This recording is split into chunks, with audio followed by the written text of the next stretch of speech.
Hey guys, welcome to the Get Creative Pod. I'm your host, Justin Tuminowski. You can find me at realestatejustin.com. Hey guys, we're here to break down the world of creative finance. And in this podcast, I have a very special guest, one of my true friends. We are going to dive deep into his story. We're here to talk about creative finance strategies, success stories from industry leaders just like him.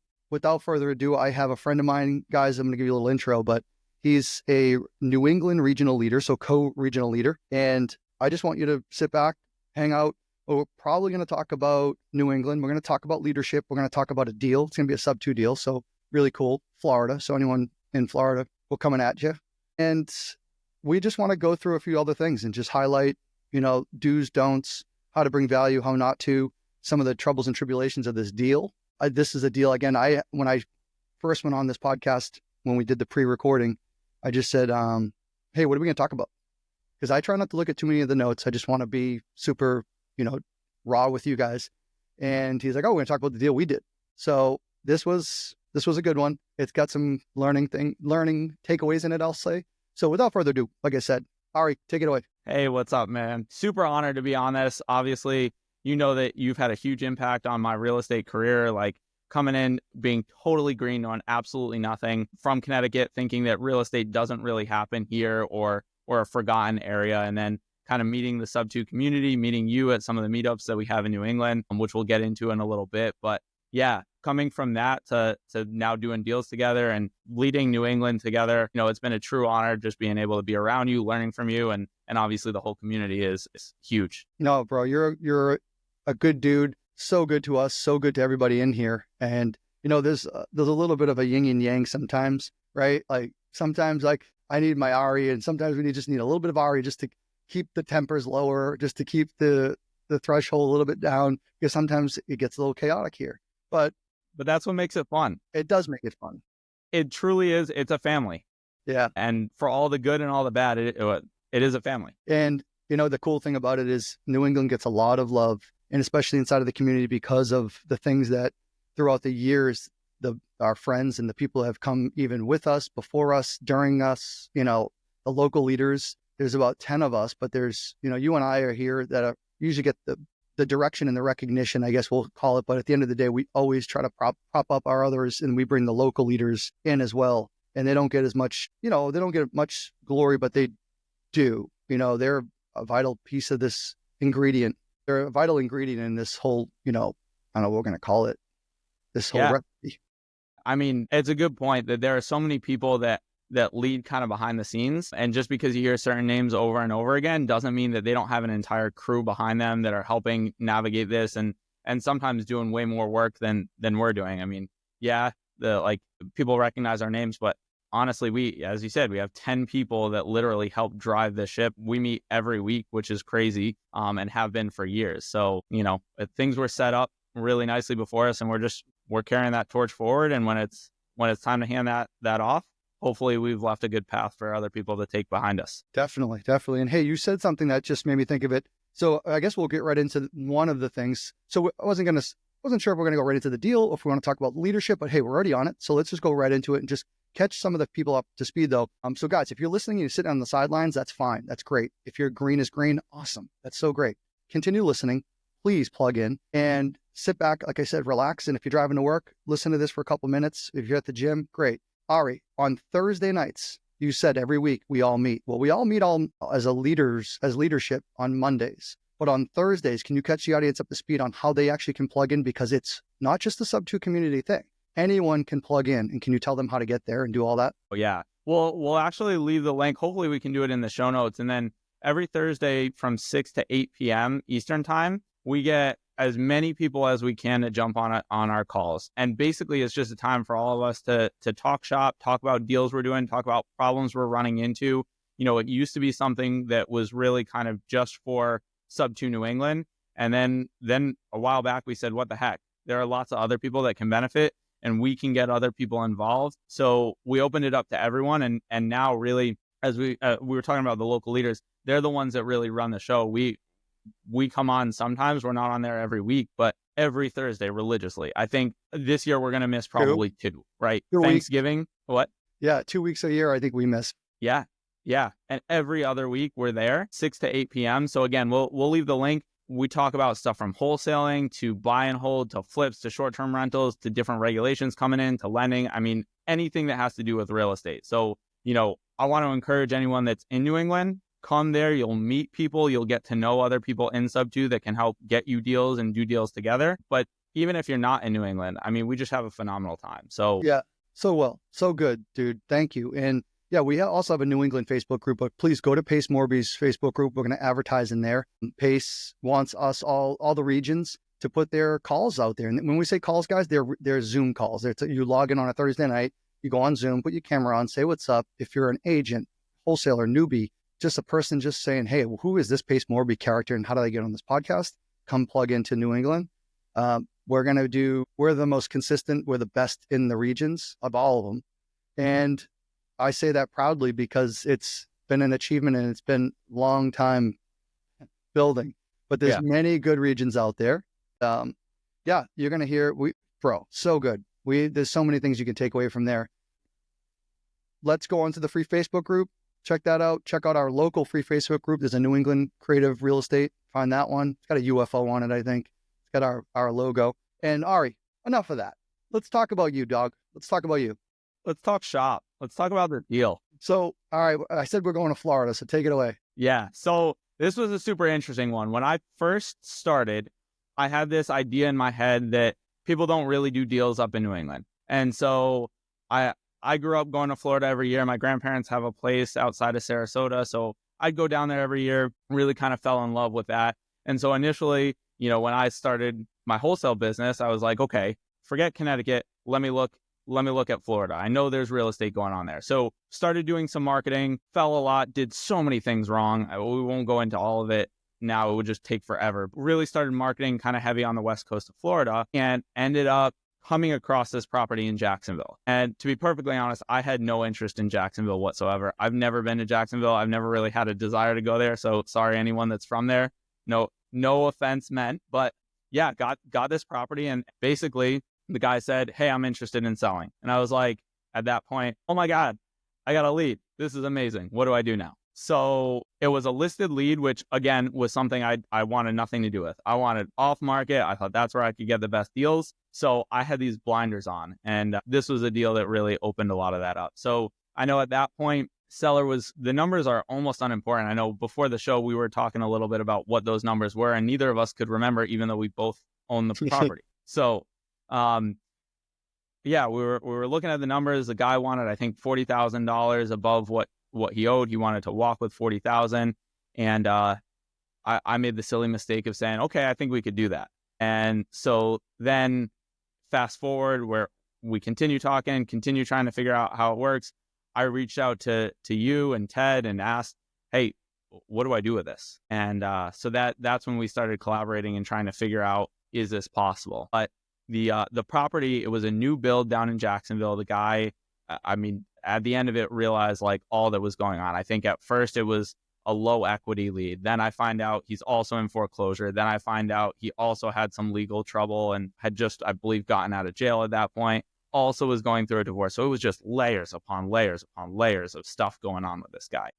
But throughout all of it, we had a really good relationship. It was, people think that to do these deals, there's got to be someone wins and someone loses. And I guess one of the big things about this one that we'll talk about both acquisition and dispo, everyone won. Yeah. So yeah, long story short, this was a sub-2 deal. We looked at the financials of it. It was a new build. He had like a 3% interest rate, owed a decent chunk of money, which was one of the challenges. And he wanted some more in his pocket than was going to be feasible. But we were able to strike a deal with him, give him a little bit of cash, give the realtor that listed a little cash, and basically do all the work, catch up the arrears, and take this over. Yeah, well said. So I think if I remember correctly, again, we didn't even talk about this part earlier. I think they had it listed for like $350. Was it listed for $350 somewhere in there? Yeah, I think it was just north of $350. I want to say when I initially looked at it, it was $375, which was way over what it was actually going to be. And so just knowing what he owed, and I'll get into that, I guess for you a little bit, just to say, put in perspective for the audience that the mortgage balance we took it over was around like $290. And so he's pre-foreclosure, guys. So listen to that, right? And this is on market with an agent. The agent's been dealing with this for X amount of days, way too long. I do know there was a lot of days on market, 350. So I think one of the things we were saying is like, why wouldn't you just price drop this and just be done with it? But guys, you can never put your brain in the seller's brain. You can't put your brain in someone else's. You just can't in this business. You have to take it at face value sometimes, and you have to just ask the questions, but also just move like no one's in the way. You have to just act like you don't even know the purchase price, and it's just going to be the price that you want. So, all right, get into some of that, because I think we split the fee with the agent and the seller, if I'm not mistaken, what we gave them, and you can elaborate into that. Yeah. So I remember I'd been talking to the seller. I hadn't been talking to the agent. I didn't find out until maybe halfway through that there was an agent involved. And I remember calling the agent and I said, hey, like, very open-ended question. What's going on with this listing? How's everything going? And she gave a one-word answer and she goes, terrible. And my investor mind was like, all right, let's see how we can solve this problem, because agents don't normally answer, this is going terrible. And what was going on was this guy was he was dragging his feet. He was making it hard. He wasn't making decisions. I know even like Justin said that it was late. It had been listed for a long time. I think by the time we purchased it, it was like 5.5 months, and he was just about to go to auction. So this was at the tail end. And I remember he was traveling. So this house is in Jacksonville. He was traveling to Georgia. And I remember getting on the phone with him and having to be a little harsher than I usually like to be, and saying, hey, you know that in a week this goes to auction and all this is off the table.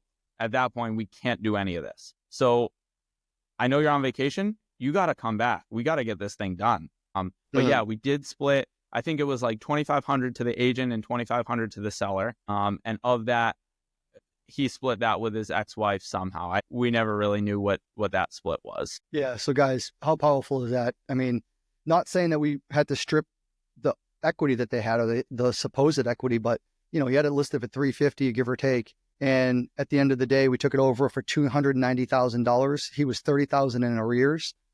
And then we still have to pay for closing costs as well. So it's not just $30,000, it's $30,000 plus. And I think we gave them, like Ari said, $5,000 to split. So we gave $5,000. We said, listen, this is all, we can help, but here's our number. We can do all the things, and you guys can take $5,000. I don't care how you split it up. And we typically don't get involved with the agents and or the sellers. We say, this is what we have to spend. We're not going to get in between you two. That's not our negotiation, is to fight anybody on the money we have for them. And they split it down the middle. The agent took $2,500. He took $2,500. He also got a pre-foreclosure delayed, so kicked away. He also got time to move out. I think he was already moving out, but that's typically what happens to you. You get some upside to this game as well. It's not just $5,000 or $2,500. You get to leave. It's not going to foreclosure. Your credit gets saved. Your VA loan gets saved. Your entitlement, all the stuff. So, Ari, anything else to add on that? I mean, I know we have layers of this that we have to crack into, but anything that I miss? Yeah, no, I had forgotten he was also a vet. So it was a VA loan, and that did save all of that.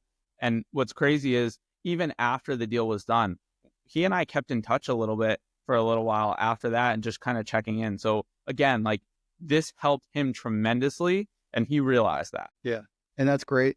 So, all right, let's fast forward. So we looked at the deal, we looked at it, we go, hey, we looked at it a bunch of different ways, because we were trying to say, hey, can we do I think pad split was hot at the time. Well, pad split was coming through. So guys, if you don't know what that is, we use it as a blanket term now. Co-living, right? Rent by the room, add some more rooms. We looked at it that way. We looked at single family, assigning it. We know there's some people that were sniffing at it that wanted it. It's a great house, brand new build, 3% interest rate. We wanted to keep it, but we just didn't want a single family just sitting there where we don't have any other rentals around. And that's not our game. We like rentals. We're doing the micro family thing. So small multifamily is our business, but also, sure, we'll take a cool deal, but you have to have other deals around to make sense. And at the cash flow, it was maybe going to cash flow like $200 after all expenses. So not super, advantageous for us to take it on. So Ari, we then said, hey, let's wrap this thing. Yep. This was my first introduction to a wrap. I don't even think at the time I knew what a wrap was, but I knew that nothing else was looking like it would work. But we kind of went through like very, very high level what that looks like and said, sure, let's do that. That seems like a way we can eke out a little more income from this, especially in a place where we don't have resources. Yeah. And I think, guys, don't take exactly the steps that we went through and don't do those. we are comfortable with taking certain steps and certain things. We'll buy a property subject to, even though if I know it's a good deal, I'm a seasoned investor. So like we have the funds to withstand some of these things as well, where, yeah, if it sits vacant for a few months, well, that's part of my problem. Like we allocate the funds for that. We know what we're doing. And sometimes, these things take longer. So you do need to make sure you can weather the storm. And that's important here. This one especially, I feel like I go around now not warning people about wraps because I love wraps, but warning people that, hey, a wrap on paper sounds amazing, right? So very high level, what you're doing in a wrap is you're taking the existing mortgage, you're adding your own mortgage, and you're selling that to someone else. So you get two benefits. One, you get the monthly cash flow. The other thing is you get some money up front. So people look at it and they go, oh, this is amazing. I can get basically an assignment fee plus monthly money. It's true, but that's an oversimplification. And so I constantly am telling people, hey, pump the brakes. If you need to be prepared to withstand 6 months of expenses for you to take this on. And if not, partner with someone, get some funding, or just wholesale it. Yeah. Yep. Well said. That's a really good point. 3 to 6 months, the old school days of, 45 days to, 60 days to wrap something, sort of out the window. They're taking 4 to 6 months easily. And you got to make sure that there's still the good terms and you're not leaving too much money on the table. So Ari, we ended up going, hey, we're going to wrap it. So we marketed it a bunch. Facebook shut us down a bunch of times. We had troubles marketing this, where I think it's a Jacksonville thing. Zuckerberg, bro, come on, hook us up with some better algorithms and freaking real estate in Jacksonville, because we were like even spending like $20 to $50 a day just to see if it would actually work. And we didn't get any views on that ad. So we had advertising problems. So we had to go old school. We kicked it back to real estate agents, cold calling real estate agents, texting them, letting them all know, hey, we got a deal. If you have if you have a penalty box buyer, someone who's maybe not qualified, or maybe they lost their qualification to buy a home, let us know. We can help you out. We have a home for them. So want to talk about what we did with it being a lease option and that step? Yeah. So here's what happened. When we went into this, we knew the entry fee was going to be a little bit high, but we thought it's a brand new home. It's a good interest rate. So we were pretty confident that it would sell. But what was happening was, I remember some crazy stories about people reaching out. This one woman said she was really interested, but what happens if like the fridge goes out? And I remember looking at my partner, Josh, and saying, what do you mean? They own the house. I'm not sure what she's asking. So I said that and she goes, oh, yeah, I'm not interested in that. I want to own it, but I want someone else to maintain it. So you get a whole host of people. But in any event, finally, I think it was close to 6 months, we finally found this guy that was interesting. We had it advertised everywhere. We were talking to him a little bit more, and he basically was like, I'm really interested. I really want this house. I don't have whatever it was. I think it was $40,000 to give you up front. Right. And so what we did was we decided we were going to do something called a lease option. Yeah. And what that is basically was it same premise as a wrap, except that instead of transferring ownership right away, they rent for a certain time period, and we agree upon, hey, we'll lease this to you for whatever it is, 6 months, a year, 2 years. That's negotiable. You give us a certain amount up front, and then when you give us the additional amount, then we'll transfer ownership. Yeah. So that's how we structured it. So yeah, and I remember Ted found him, or I think someone found him, and I know Ted was talking to him. So then I look him up, because then we have to qualify guys, and I don't want to go too deep with this because we have about 10 minutes left. And what I want to say is that you do need to qualify these end buyers if you're going to wrap something. You have to usually put them through what's called an RMLO, and you qualify them so you're not going to give someone a bad deal. It's not a one-sided transaction. You want to make sure you're covered too, and that someone, a neutral third party, is vetting the end buyer. Make sure they're qualified. So guys, this gentleman, he was so invested into this deal. When I looked him up on Facebook, he had a photo of our house on his Facebook cover. So I'm like, oh, this guy's already dreaming of his home. Like he's sold. He wants it. It's in his Facebook. He put it on his profile picture. And yeah. Ari, let's talk about how we structured it. So say the entry fee was $40,000 that we were asking for him, but he said, I only have, funny story is when we asked if he's qualified, he sent us a photo of an envelope stacked with hundreds. And he says, is this qualification enough? Sometimes you don't want to ask too many questions. I know. Yeah. He said he had a cash business. He had like a cab or a limousine company or something.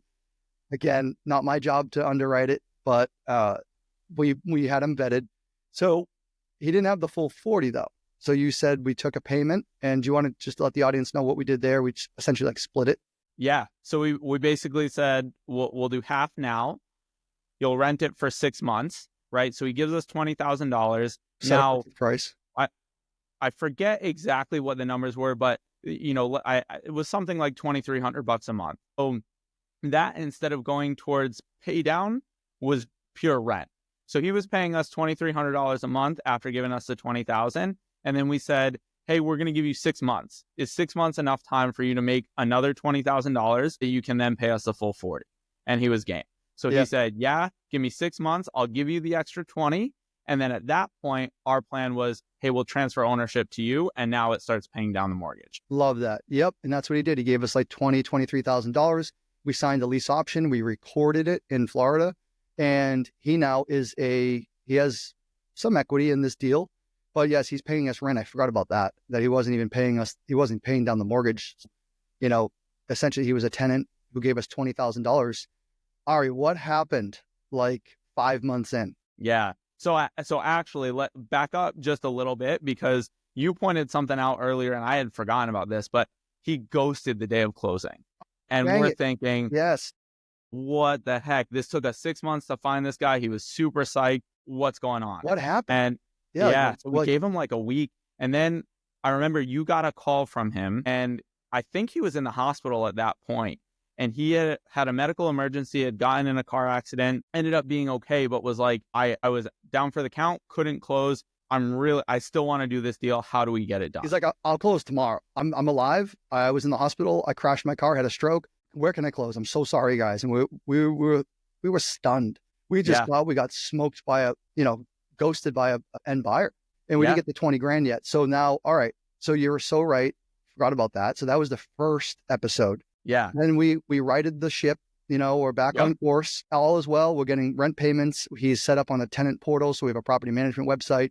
He pays us every month. And then what happens? We noticed a payment went rogue, I think, on like the which was month. unusual for him. He had been like super on.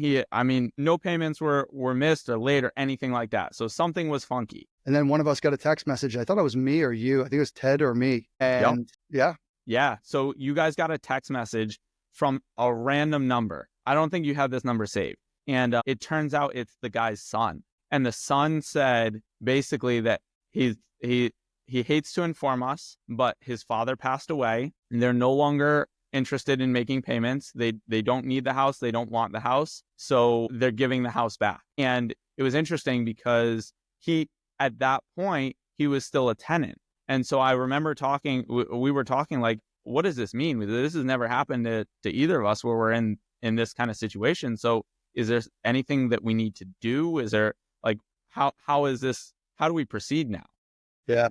But yeah, so the son reached out and was telling us, keep the 20 grand you already got, keep whatever payments we made along the way, but we just need to be done paying this mortgage. We can't afford this house. So then he said, guys, he said exactly what you said. And then he said, we left like a basket in the garage with the garage remotes, all the keys, everything's in the garage, just sitting in the middle on the floor. We're so sorry. Thank you so much.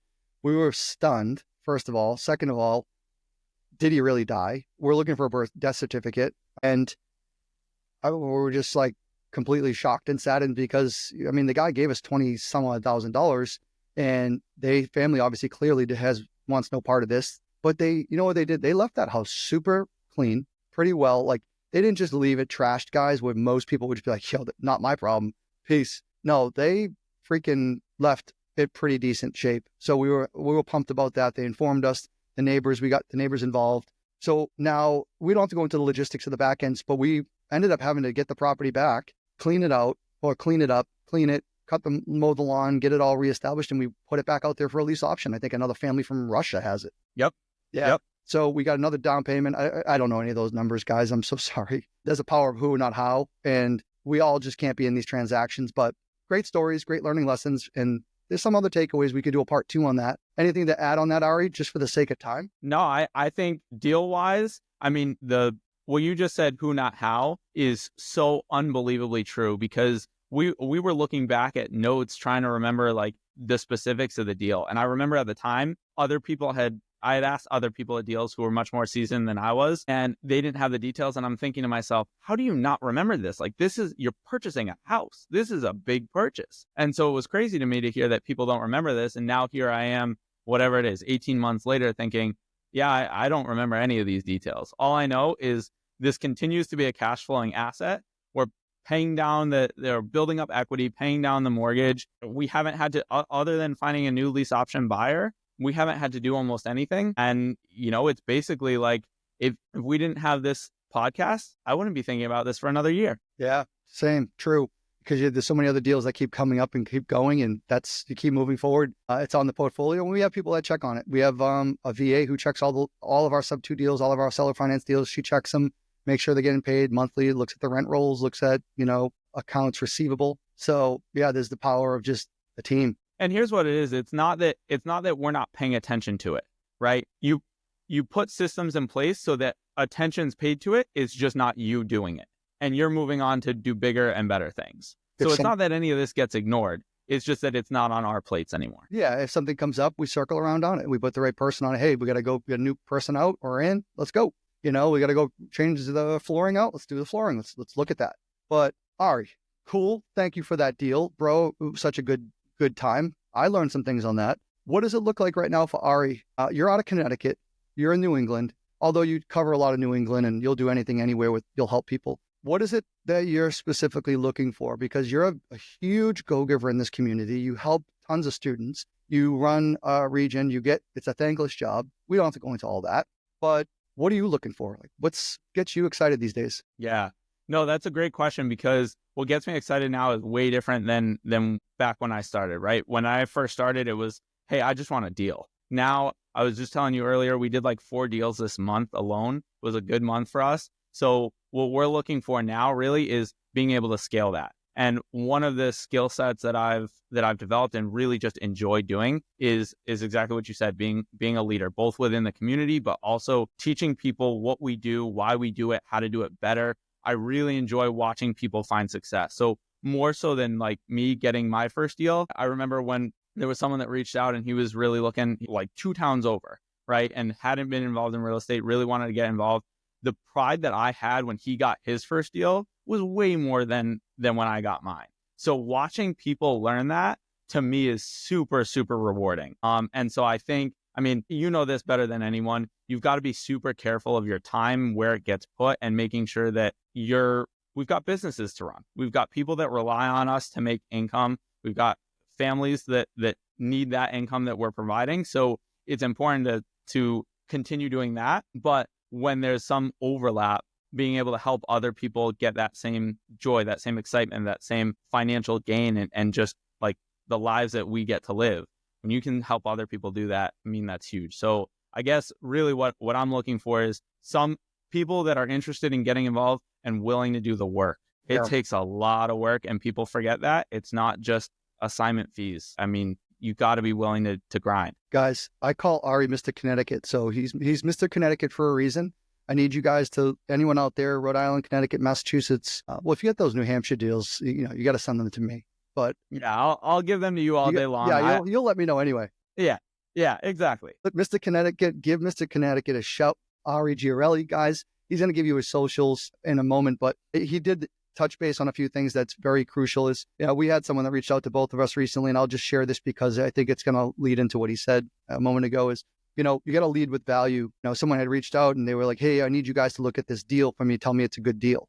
Well, bro, what do you like? What's the give and take here? And we're not necessarily looking to take anything, but if you're coming at us like, hey, I need time, I need you to get on the phone with me, bro, like, do you not understand that I might be involved in something right now? And are you going to ask politely, or, hey, who do I get in touch to get a hold of you? Or how do I get on a call with you? Who's the right person I should reach out to? I heard none of that. And this is a professional that said this. And I find it extremely disrespectful. And I felt it like a sense of, I don't know, Ari, when I replied to this gentleman, I felt a sense of like, I got to protect us both. Because if Ari's being too nice, I'm like, no, stop. I'm jumping right in. And I cut this gentleman off because I was trying to protect Ari as well of his time. And sometimes we don't get to say no all the time. And we're not always looking to say no, but it was the way it was approached. I wasn't particularly impressed. So guys, if you're going to reach out to someone, there's ways of approaching people, and just know that people are going through a lot of things. They have a lot of time. Like Ari said, their team depends on them, their family depends on them. Bring a deal, say, hey, be transparent on what you're looking for. This person was looking for money, looking for us to approve his deal. And I said, are you looking to do a deal with us? He goes, I only do deals by myself. I've only done it by myself. So what does that tell you? You're a value taker, not a value giver. And that's not how this community rolls. So I just have to make that little declaration. Yeah, you know what? And there's a way to go about this that gets so much more. And it's we love getting those text messages or phone calls asking for help with certain things, but take the onus upon yourself to be like, what can I bring to this? I'm now asking someone for help with something, but lead with, I'm bringing this. And I don't care if you've never done a real estate deal in your life, right? Like the deal we just talked about, that was really the first creative deal that I had ever done. And I had dabbled in some stuff before, but that was the first creative deal. And so take it upon yourself to figure out, what am I bringing to this person? I'm bringing them a deal. I'm bringing them potential income. I don't care how much I make on this, because I'm using it as a learning environment. And so whether that's what you're bringing, whether you're bringing money, whether you're bringing just random resources, like, I don't know, you have a lifetime worth of skills that you've brought up. Even if you said to someone like Justin, hey, I've got a buddy that has a landscaping company in New Hampshire, and I'll make sure that you're taken care of and get good deals on that. That might be something you don't know. He might have a house right now that he's like, yeah, I need a boatload of landscaping done, and these bids are just coming in super high.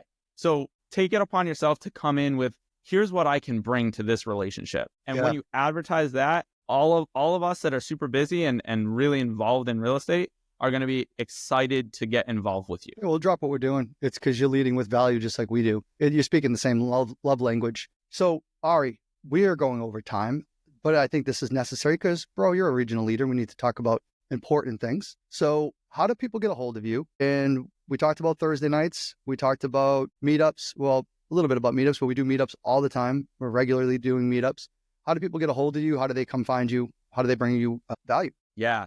So my Instagram, I'm learning from you, Justin, about how to get better at Instagram. So it's a work in progress, but my Instagram is just my name, Ari Girelli, Girelli. I'm sure we'll leave it in the show notes and post everywhere, but that's the easiest way to get a hold of me. The other thing, truly guys, come on the Thursday night calls, come to our meetups. We want to see you in person. We want to get FaceTime. That's the other thing. If you're coming on any of these Zooms, please turn your camera on and be ready to contribute. I find so often people come and think it's like a spectator sport, and I'm the first one to call people out. If you've got your camera off, it's like a shark in water. I'm going to call you out and say, Justin, what do you have going on? Turn your camera on. Yeah, that's a Pace thing. We learned that from Pace, but also it's what we want to learn about you, because you might have a next door neighbor that we're next door neighbors and we need to know about it, which has happened to me. Someone on the call was like, oh, I live right next door. So yeah, dude, so good. And guys, that's Ari, A-R-I. And follow him, check him out, send him some opportunities. You can find us inside of the Facebook group too. We have our free Facebook group in New England. Look him up in there. If you guys make posts in there, we all look at all New England Subtos, the local leadership's in there. We all make sure we try to answer questions when they come up, things like that. We're Ari, super active.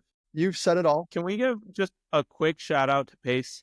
Yeah, absolutely. Like, truly, I know people say this constantly, and I hope it doesn't just sound like a preaching to the choir thing, but really, I remember when I first joined Subto, I lost my grandfather, who was a big part of my life, had always been really interested in real estate, and kind of never took that dive. I was always a little too gun shy. And so heard him on a podcast, started following him, finally was like, this is a big chunk of money, but I'm going to do it. So I whipped out the credit card, like closed my eyes. I was like, here you go. Just let's see what this is all about. This is a big leap of faith. And honestly, like, this community is amazing. It really is. If you scroll through my phone now, other people say it, and I can't tell you how true it is. Everyone's Subto.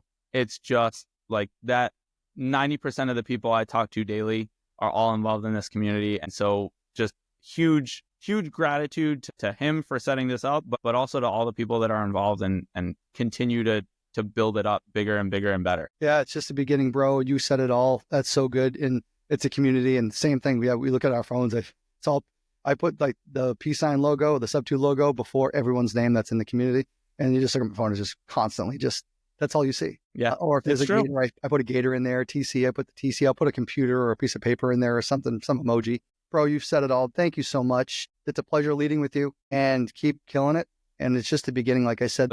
I'm excited for what's to come. And yeah, if you want to be a part of this, honestly, so follow Justin. He's got his handle down there as well, Real Estate Justin on Instagram. Super active. But yeah, get involved. Reach out to us, please. Like we're almost begging you. We want you to be involved. Yeah, you said it, bro. Well, thank you guys so much for listening to the Get Creative podcast. I'm your host, Justin Tuminowski, and you can find me and all the things we're doing in New England, including free workshops, free online seminars, workshops in February. So if you're local, reach out. And you can find me at realestatejustin.com. That's the Get Creative podcast. All right. Thank you, dude. Dude, thank you.